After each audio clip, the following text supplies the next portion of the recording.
At 1 o'clock in the morning on August 7th, 1944, a young American lieutenant named Robert Weiss was lying on the wet grass of a French hilltop when he heard the sound that would define the rest of his life.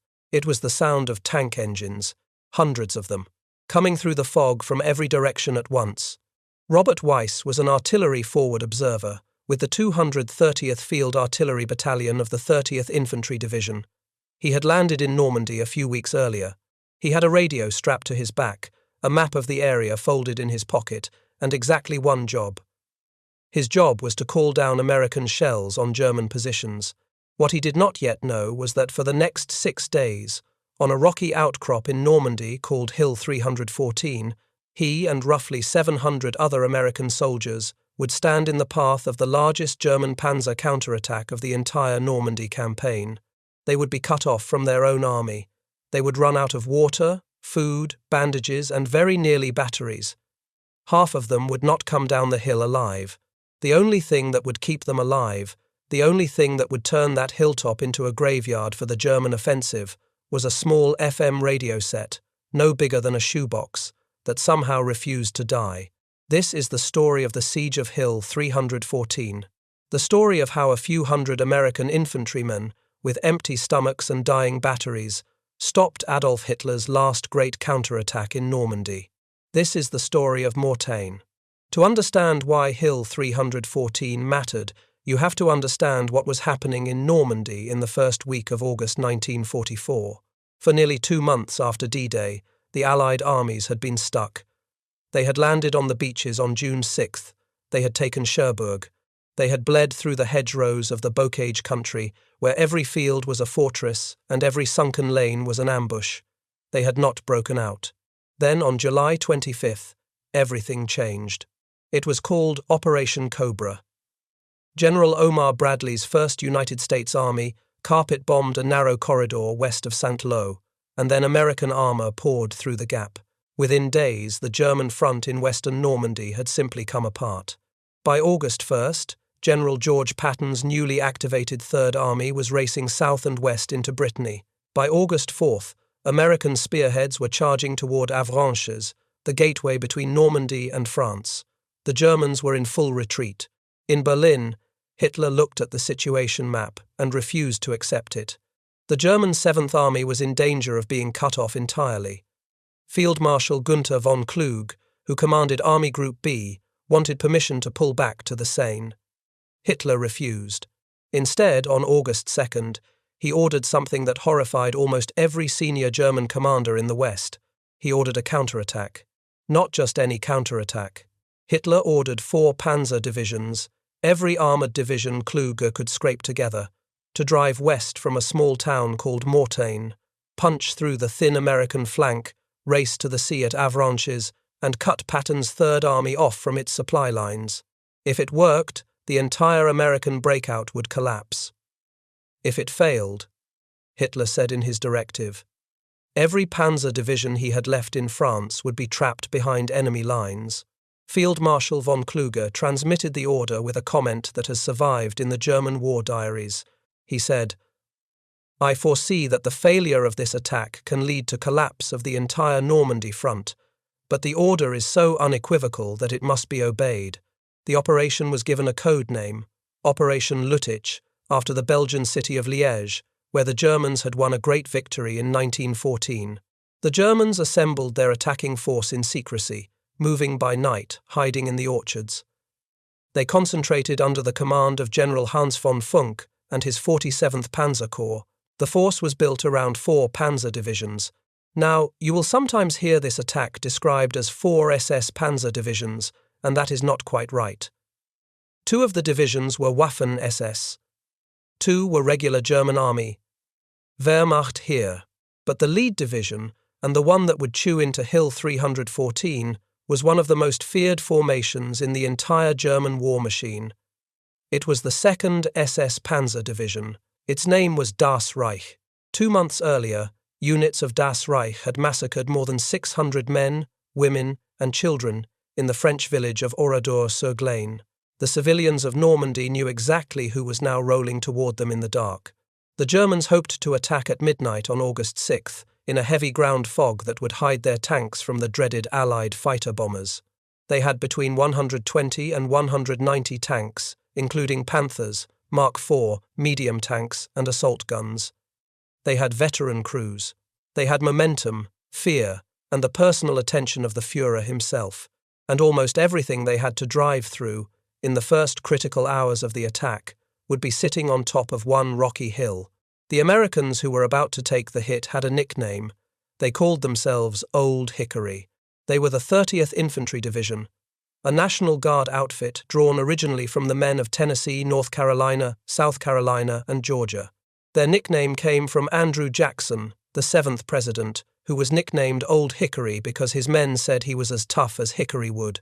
The division had been federalized in 1940 and had been fighting in Europe since June of 1944. By early August, they were already a veteran outfit. They had taken Saint-Lô. They had held the line during Operation Cobra. Their commanding general, Major General Leland Hobbs, knew his men and his officers and trusted them. But he was about to ask them to do something that almost no Allied infantry division had been asked to do in the entire Normandy campaign. On August 6th, the 30th Division was ordered to relieve the 1st Infantry Division around the town of Mortain. The Big Red One, the 1st Division, had taken the town and the hill on August 3rd without much trouble. The German line in this sector was thought to be in tatters. The 30th was supposed to be there for a rest period. They were going to lick their wounds, take in replacements, and prepare for the next push east. Mortain itself was a quiet little Norman town, built around an old church and a few cobbled streets, perched on the western slope of a steep stone ridge. Above the town, on the east side, rose the ridge itself, 314 meters tall, just over 1,000 feet. American maps gave it a number. Hill, 314. The men who would fight on it would simply call it the Hill. From the summit of Hill 314, on a clear day, you could see for many miles in every direction. You could see the road network running west toward Avranches. You could see every approach a German tank column might take. It was, in the language of artillery officers, dominant terrain. Whoever held Hill 314 could see the enemy coming for miles and could drop artillery fire on any vehicle that moved. It was the single most important piece of ground in the entire German plan of attack. The man tasked with holding it was Colonel Hammond Burks, commanding the 120th Infantry Regiment. Burks had 3 battalions. His 1st battalion went to Hill 285, northwest of the town. His 3rd battalion was diverted south toward the village of Barrington, leaving him only 1 rifle company from it. His 2nd battalion, under Lieutenant Colonel Eads Hardaway, would have to cover the town itself, the western approaches, and the great hill above. Hardaway had 4 rifle companies, more or less. Company E, commanded by 1st Lieutenant Ralph Curley, a Texan. Company F, under Captain Reynold Erickson of Miles, Iowa. Company G, under 1st Lieutenant Ronald Woody Jr. The Heavy Weapons Company, Company H, under Captain Delmont Byrne of Redfield, South Dakota. And attached from 3rd Battalion, Company K, under 1st Lieutenant Joseph Reeser of Gettysburg, Pennsylvania. Altogether, on the hill and on the slopes around it, between 600 and 700 American infantrymen. With them, on the late afternoon of August 6th, climbed up 2 small forward observer teams from the 230th Field Artillery Battalion. The first team was led by 2nd Lieutenant Robert Weiss. With him were Sergeant Armand Sasser on the radio, Staff Sergeant John Korn as his senior NCO and observation instrument operator, and a small section of communications men. The second team was led by 1st Lieutenant Charles Bartz of Lincoln, Nebraska. With him was Corporal Frank Denius, an instrument operator from Texas, who would later be one of the most decorated combat soldiers in the entire division. Their radio sergeant was Sherman Goldstein, called Sid. Each team had one main piece of equipment that would matter more than anything else they carried. Each team had an FM artillery radio. The standard set was the SCR 610, about 35 pounds, 2 crystal-controlled channels, range of about 5 miles on a clear day. 5 miles.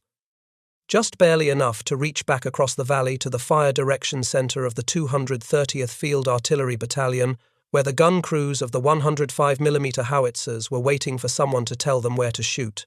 Lieutenant Weiss spent the afternoon of August 6th doing what every good forward observer did.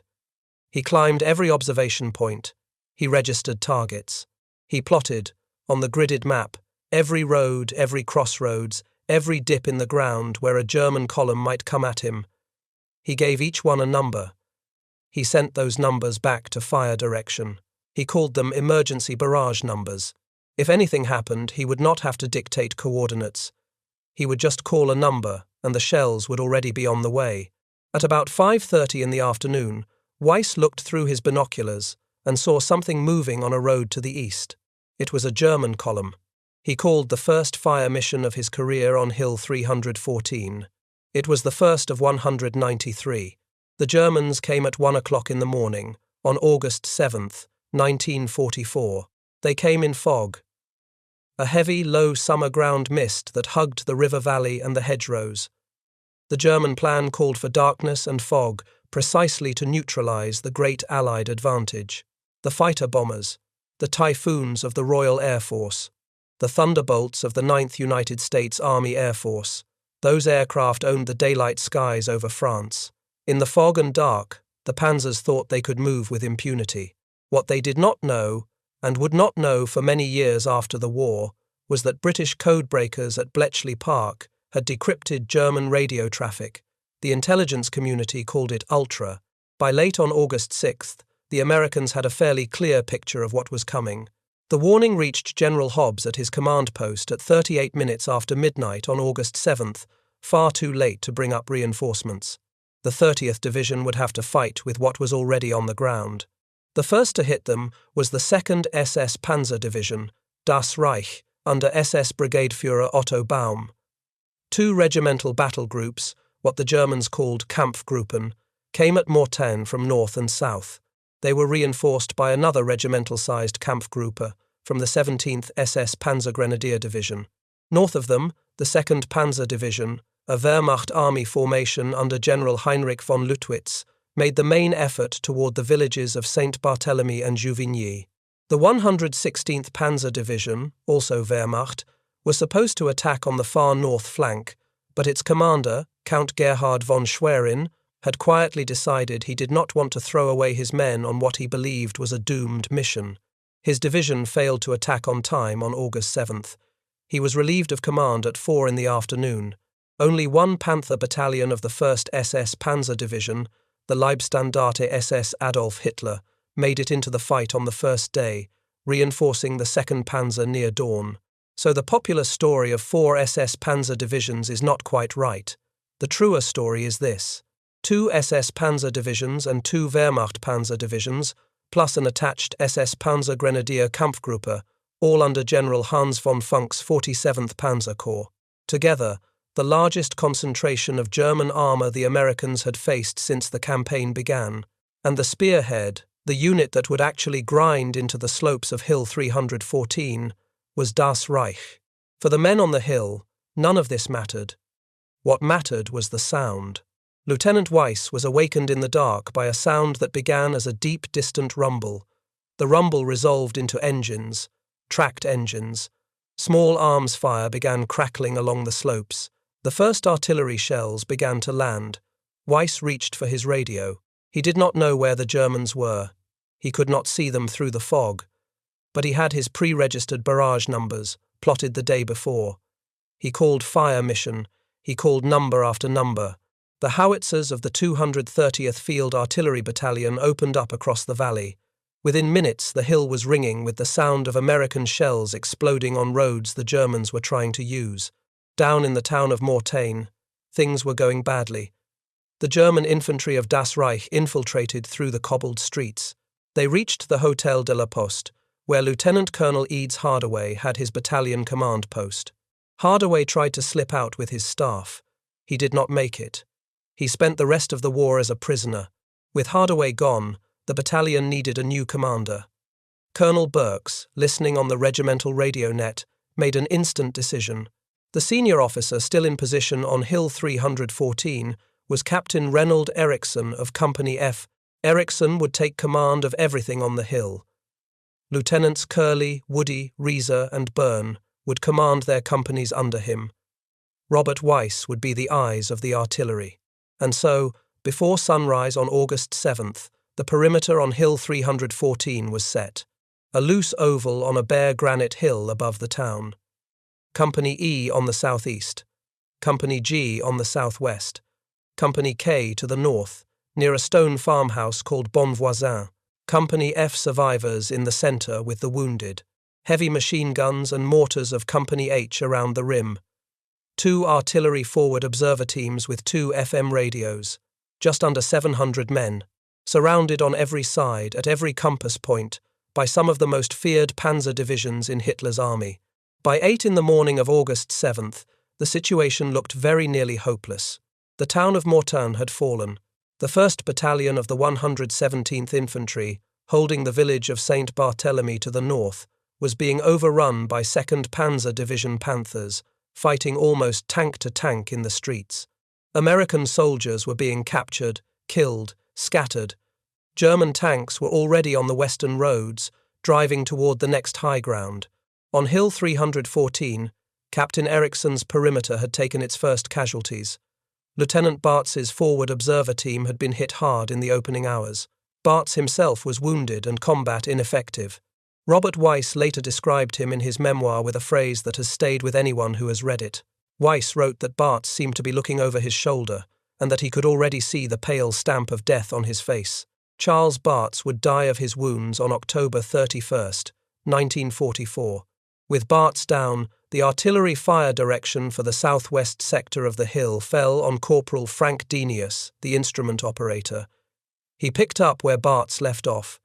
He kept calling fire missions. The men called it laying steel. Around 11 in the morning, the wind shifted. The summer sun, climbing toward noon, began to burn off the fog. The pilots of the Royal Air Force 2nd Tactical Air Force, sitting on airstrips back in lower Normandy with their engines running and their cockpits open, had been waiting all morning for that moment. By noon on August 7th, the sky above Mortain belonged to the Allies. Hawker Typhoon fighter bombers came in low. Each one carried 8 rocket projectiles under its wings, 60-pound warheads with a flight characteristic that sounded, to the men on the ground, like a freight train coming down from the clouds. Corporal Frank Denius later wrote a sentence that captures it perfectly. He wrote, "I'll never forget the sound of those rockets fired from the British Typhoons. We had never heard anything like that before. The Typhoons came in waves. The Royal Air Force flew about 294 sorties over the Mortain battlefield on August 7th alone. American Republic P-47 Thunderbolts of the 9th Air Force flew several hundred more. They strafed and rocketed and bombed German tank columns, supply trucks, fuel bowsers, motorcycle messengers. The Germans had no air cover. The Luftwaffe had been swept from the skies of Normandy weeks before. Now, here we have to tell the truth. For years after the war, the story was told that Allied fighter bombers had destroyed hundreds of German tanks at Mortain. Royal Air Force pilots claimed 140 German tanks killed. American pilots claimed another 112. That is more tanks destroyed than the Germans had committed to the entire operation. After the battle, the British Army sent a team called the No. 2 Operational Research Section to count the wrecks. Every burned-out hulk in the Mortain salient was inspected. The verdict, when it came in, was sobering. About 46 German tanks and assault guns had been lost in the entire operation. Of those, only about 9 could be attributed with confidence to Typhoon rockets. The pilot claims were inflated by roughly a factor of 20. What the Typhoons actually did was destroy German supply. They shot up the fuel trucks. They wrecked the ammunition carriers. They forced the tank crews to button up and stop. They terrorized the support troops in the soft-skinned vehicles. And they gave the German commanders, in their headquarters miles away, the unmistakable feeling that they had lost the battle for the sky and could no longer move by daylight. At 1 in the afternoon on August 7th, a signal went out from German Army Group B's headquarters.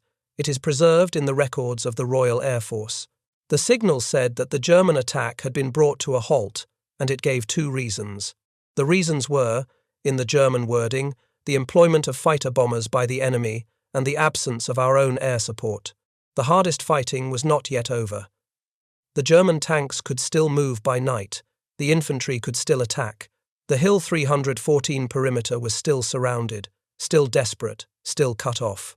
But on the afternoon of August 7th, on the great hill above Mortain, Lieutenant Robert Weiss made a radio log entry that survived the war. He wrote, "Enemy north, south, east and west." And the American shells, called by his radio, were already coming down on every one of those compass points. To understand what Robert Weiss and Frank Denius were doing on Hill 314, you have to understand the American way of war in 1944. The German army was the world's master of mobile armoured warfare. The British were the world's master of carefully prepared set-piece battles.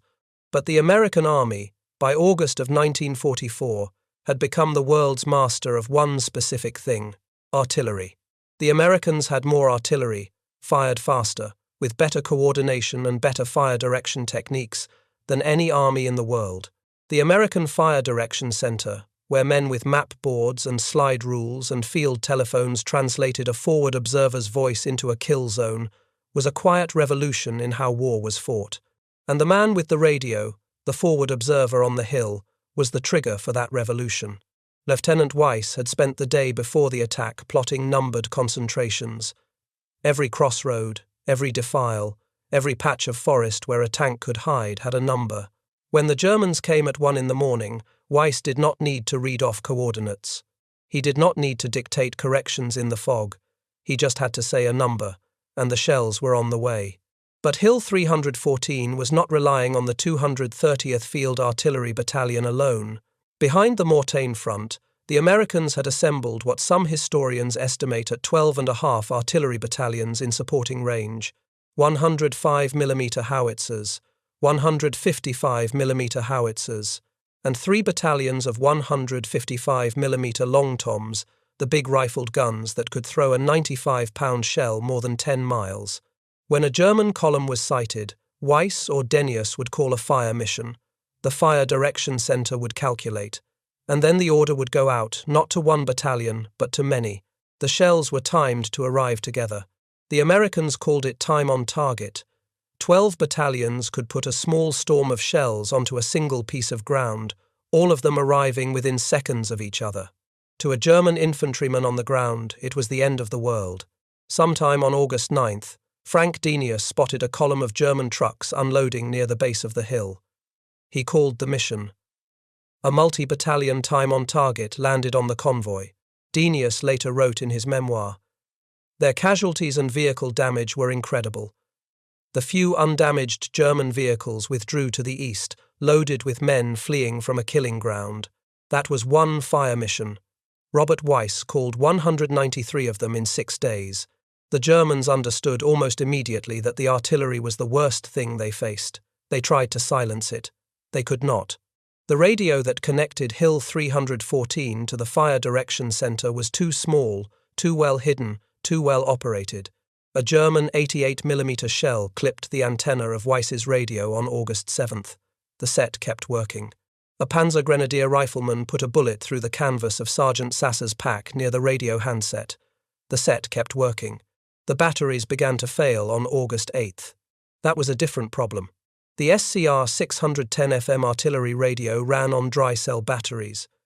In an FM radio of that period, the batteries did not just fail gradually. They held a near full charge until they were nearly depleted, and then they died very fast. Once they were dead, that was it. You could not recharge them. You needed new ones. Lieutenant Weiss had brought a small supply of spare batteries up the hill on August 6th. By the morning of August 8th, that supply was running low. By August 9th, it was almost gone. The men did 3 things to extend the life of the batteries. First, they shut the radio off between fire missions. Every minute of receiver hiss was a minute of battery life.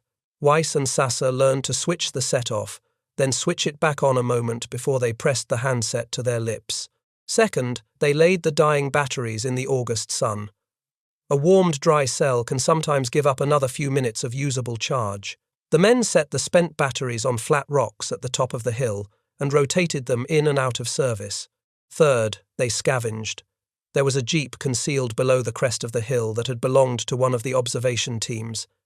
It had a vehicle-mounted radio set, The men cannibalized it. They pulled batteries from any piece of equipment that could spare them.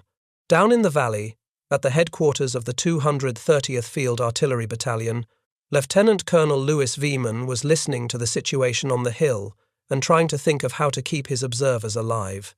Robert Weiss had been radioing in steadily darker reports. Water gone. Food gone. Wounded piling up. Morphine almost out. Plasma gone. And, increasingly, batteries almost gone. If the batteries failed, the radio was dead. If the radio was dead, the hill could not call artillery. If the hill could not call artillery, the Germans would simply walk up the slopes and take the position. The whole defence, Veeman understood, was hanging by the thinnest possible thread, by the electrical charge stored in a few square inches of zinc and carbon. The men on the hill were running out of everything. They had climbed up on August 6th carrying the ordinary load of an American infantryman, a canteen of water, a few K rations, 1 unit of fire of ammunition. By August 8th, the canteens were dry. By August 9th, the K rations were gone. What saved them, in the most literal sense, was the kindness of strangers. Around the foot of Hill 314 lived a few French farming families. The Lesnay family, the widow Baudin and her young son, Madame Lévesque and her daughters. These were people who had welcomed the American liberators a few days earlier with bottles of cider and food set out on tables. Now they were caught between the German SS, who had massacred the village of Oradour 2 months earlier, and the American defenders on the hill above them. Some of those families pumped water from the well at a farm called l'Hermitage. They refilled American canteens. They risked their lives doing it. To be caught carrying water to surrounded American troops by men of Das Reich was a death sentence. The men on the hill also ate. They ate green apples from a small orchard on the slope. Private First Class Alan Newhouse later remembered, with the gallows humour of a soldier, that it was the first time he had ever eaten green apples without getting a stomachache. Private Thomas Street wrote that the first bite of a raw cabbage, dug from a French garden, was about the most delicious taste he had ever experienced. Some of the men, going out at night to scavenge potatoes and rutabagas from the gardens at the foot of the hill, came face to face with German soldiers doing exactly the same thing in the dark. By unspoken agreement, both sides pretended not to see each other. They were all hungry. They all went back to their lines with their pockets full of root vegetables. There was no aid station on Hill 314. The battalion aid station had been overrun in the town of Mortain on the first morning. The Germans had captured the battalion surgeon, the chaplain, and the medical orderlies along with the wounded who had been there. By most accounts, the SS troops treated those captured medical personnel correctly on that occasion, but the wounded on the hill itself had only the men of the line companies to care for them. Stone outcrops near the summit, natural overhangs of granite, sheltered the worst cases. Some had been hit on the first morning. Some had been waiting 4 days without plasma, without morphine after the first night, without sulfur powder for the infected wounds. The August sun was hot. The flies came. Men with stomach wounds, who would have lived with proper care, died slowly. The healthy soldiers carried water to the wounded when they could. They gave away their own rations. They held the hands of dying men who in many cases were not even in their own company. The chaplain was gone, so the men prayed for each other. In their letters home, in interviews many years later, the survivors of Hill 314 said the same thing again and again. The worst part of the battle was not the German tanks. The worst part was the sound of the wounded. Tony Jaber, a mortarman in Company E, later said something that historians have quoted many times. He said, "I would take 6 months in the Bulge over 6 days in Mortain. Those were the hardest days of the war for me." On the evening of August 9th, in the long European summer twilight, the men on the southeast perimeter of Hill 314 saw a small group of Germans walking toward them across the open slope. The lead man was carrying a white flag. He was an SS officer. He spoke English. He walked up to the American outpost, and he asked to speak to the commanding officer.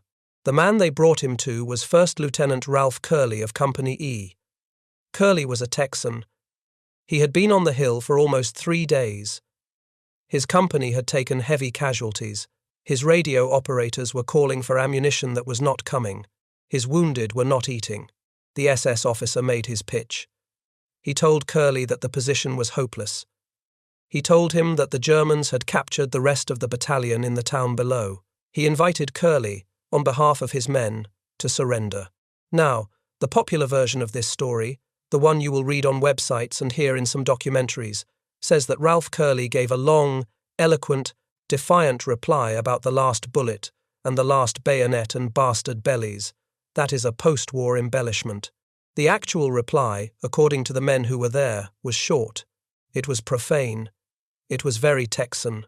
And it was very clear. Curley refused. The SS officer walked back down the slope. A short time later, the German artillery began again. Then the infantry came again. The Americans on the perimeter, with their last full magazines, held them off. Down in the valley, the Artillery Fire Direction Center was tracking a German truck convoy unloading near the eastern slope of the hill.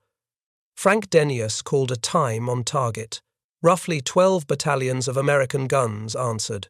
The shells came down on the convoy as one continuous wall of explosions. The Germans did not come back up the southeast slope that night. By the morning of August 10th, the situation on Hill 314 had become a logistics emergency. The men had not had water in 2 days, except what they could scrounge from French farmers and from a few stagnant pools in the rocks. The wounded were dying. The radio batteries were almost spent. Ammunition was short. The Germans were still all around them. The 9th Air Force agreed to attempt an airdrop. At about 4:25 in the afternoon on August 10th, 12 C-47 Skytrain transport aircraft, escorted by P-47 Thunderbolts, came in low over Hill 314 and dropped approximately 71 parachute supply containers from an altitude of 300 feet. It should have worked. It mostly did not. The wind was wrong. About half of the parapacks drifted into German lines.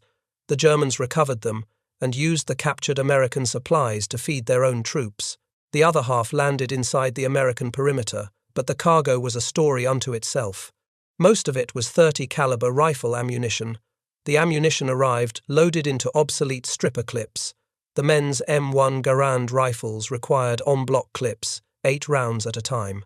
So under fire, with German artillery still falling, the men of Hill 314 sat behind their rocks and hand-loaded .30 caliber rounds from stripper clips into Garand en-blocs, 1 round at a time. Some food made it. Some replacement batteries for the radios made it, just enough to keep Weiss and Denius on the air. But almost no medical supplies came down in the airdrop. No plasma. Almost no morphine. The wounded got a few bandages and not much else. Down at the 230th Field Artillery Battalion, Lieutenant Colonel Veman was about to try something nobody in the United States Army had ever tried before. The idea was simple, in the way that desperate ideas are simple. The 230th had a supply of M84 base ejection 105mm smoke shells. A base ejection smoke shell, when it reaches its target, opens at the rear and releases a canister of smoke compound. The shell body itself is essentially a hollow steel tube. What if you emptied the smoke canister out of a base ejection shell? What if you packed the empty space inside with bandages, sulfur powder, and morphine syrettes? What if you sealed it back up? What if you fired it like a regular round, with the base ejection charge timed to pop the cargo out a few feet above the ground? What if you used American artillery to deliver American medicine to American soldiers, fired through enemy lines, lobbed over the heads of the SS, onto the top of a hill? On the night of August 10th, the 230th Field Artillery Battalion fired the first such rounds. The Artillery Fire Direction Center on the hill confirmed the firing. The shells arrived where they were supposed to. But it was the middle of the night. The men on the hill could not safely cross open ground in the dark to recover them, and the Germans almost certainly got most of the loads. On the morning of August 11th, after the morning mist lifted, the battalion fired more medical rounds. 4 were used as range markers, weighted with sand. 6 were the real thing. All 6 landed inside the perimeter. All 6 were recovered. When the men opened them, they found 2 things. They found bandages. They found sulfur powder. Those things had survived the launch and the impact, but the plasma vials had shattered, every one of them. The shock of the launch from a 105mm howitzer is enormous. Glass vials cannot survive it, and most of the morphine syrettes had been destroyed by the same shock. A few survived. They were precious. They were used immediately on the worst cases. The medical artillery shell at Mortain was not a triumph. It was a partial success born of desperation, almost certainly the first time in modern warfare that artillery had been used to deliver medicine across enemy lines. Some men got bandaged who would have bled to death.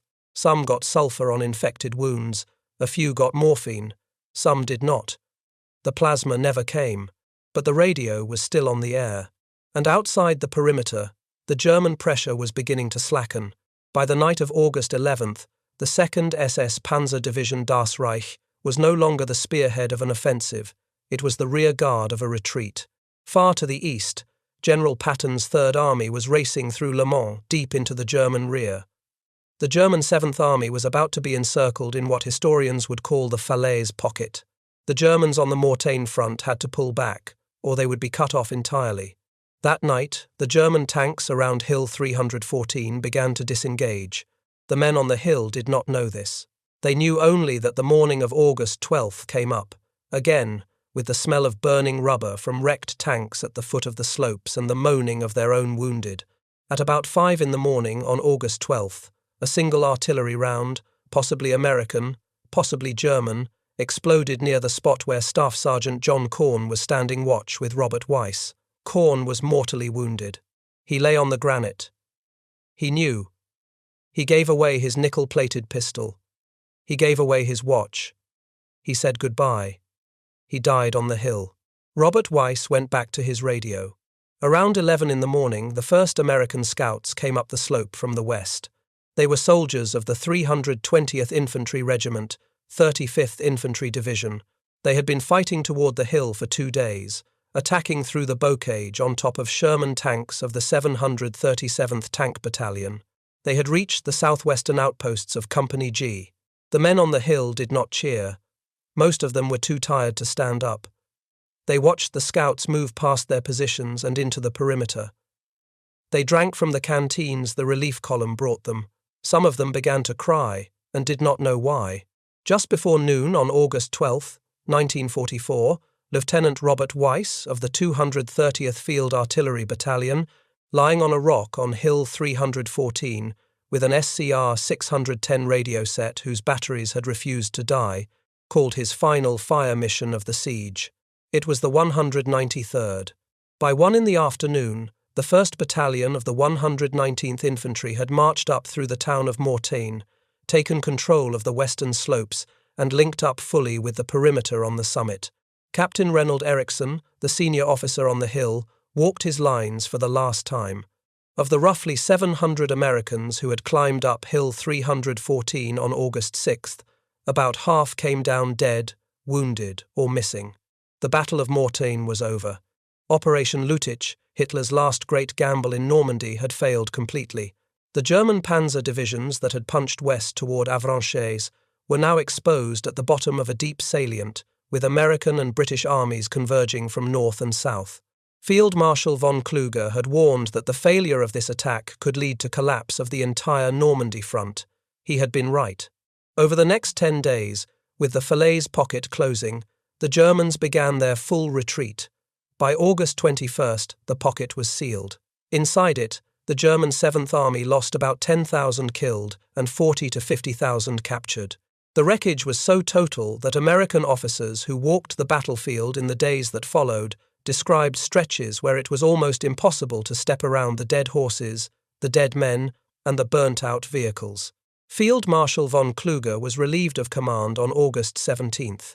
2 days later, on the road back to Germany, with the certainty that he was about to be arrested by the Gestapo for his suspected role in the July plot against Hitler, von Kluge stopped his car at a meadow near Metz. He swallowed cyanide. Hitler, when he heard about the failure at Mortain, said the attack failed because Field Marshal von Kluge wanted it to fail. He was wrong.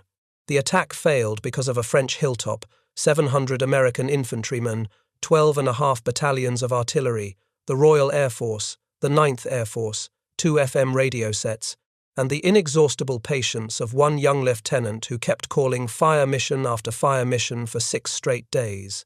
The men of the 2nd Battalion, 120th Infantry, were rotated back into reserve. They had taken roughly 50% casualties. They were given a few days to rest, to write letters home, to mourn the men who would not be coming back. Then they went forward again. The 30th Division would fight through France, through Belgium, through the breakthrough into Germany, through the Battle of the Bulge, and across the Rhine. After the war, many military historians called the 30th Division the finest American infantry division in the European theatre of operations. The 4 company commanders of the 2nd Battalion, who had held Hill 314, Reynold Ericsson, Delmont Byrne, Ralph Curley, and Joseph Reeser, each received the Distinguished Service Cross, the second highest American decoration for valor in combat. Lieutenant Ronald Woody received the same. Lieutenant Robert Weiss received the Silver Star. Lieutenant Charles Bartz, who died of his wounds in October, received the Silver Star posthumously. Corporal Frank Denius would receive multiple Silver Stars across the campaigns of 1944 and 1945. The 2nd Battalion, 120th Infantry, and Company K of the 3rd Battalion received the Distinguished Unit Citation. The battalion was also awarded the French Croix de Guerre with Palm. But the most extraordinary recognition came many years later. For most of the rest of the 20th century, the veterans of the 30th Division campaigned for full divisional honours. It took a generation. On March 17th of the year 2020, the President of the United States awarded the entire 30th Infantry Division the Presidential Unit Citation, the highest unit honour in the American military. It is the same award as the Wartime Distinguished Unit Citation, renamed in 1957. The formal ceremony was held on July 25th of the year 2020 at the Joint Forces Headquarters in Raleigh, North Carolina. By then, only a handful of the men of Mortain were still alive to receive it.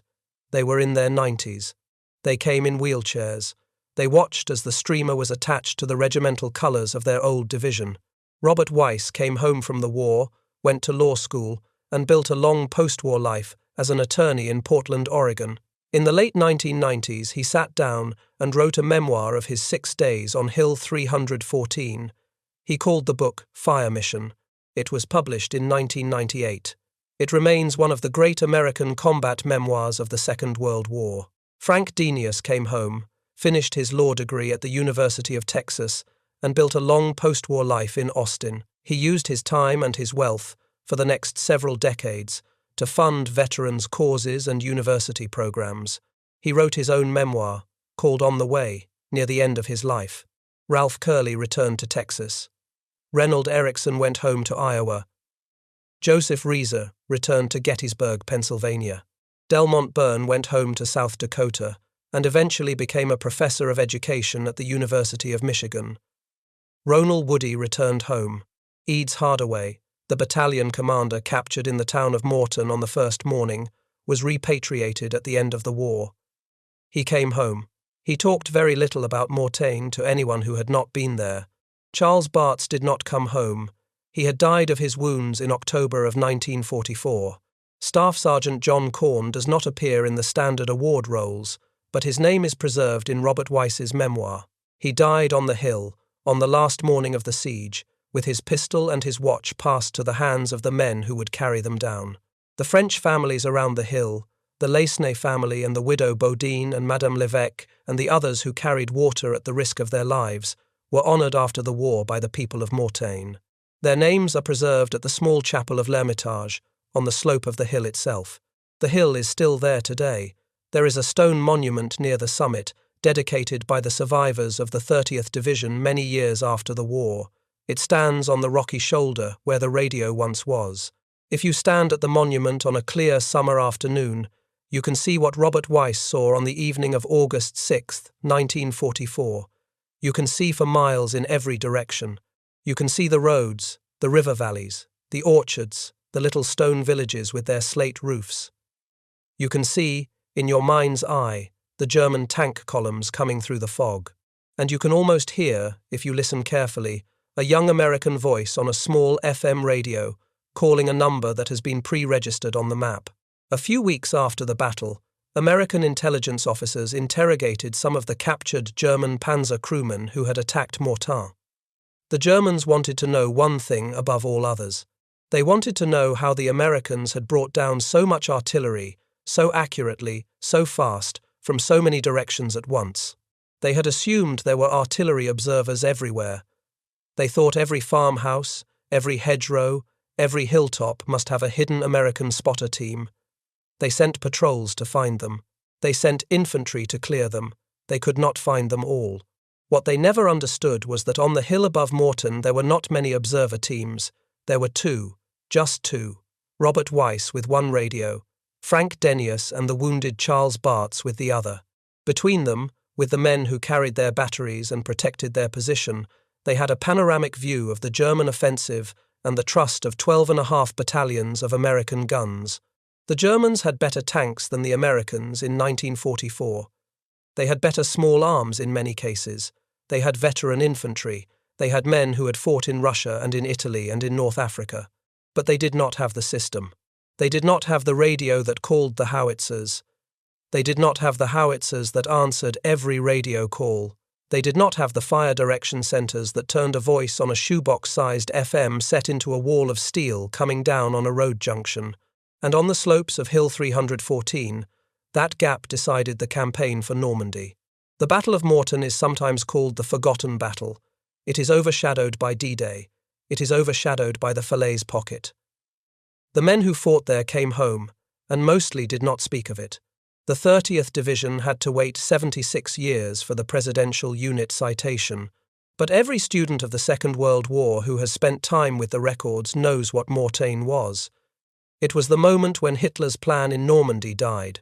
It was the moment when 700 American infantrymen, with 2 radios and a hill, stopped 4 Panzer divisions in their tracks. 700 men, 6 days, 1 radio that refused to die. The men of Mortain are gone now. The hill remains, the records remain, and if we tell the story right, the memory remains too. Thank you for watching. Until next time.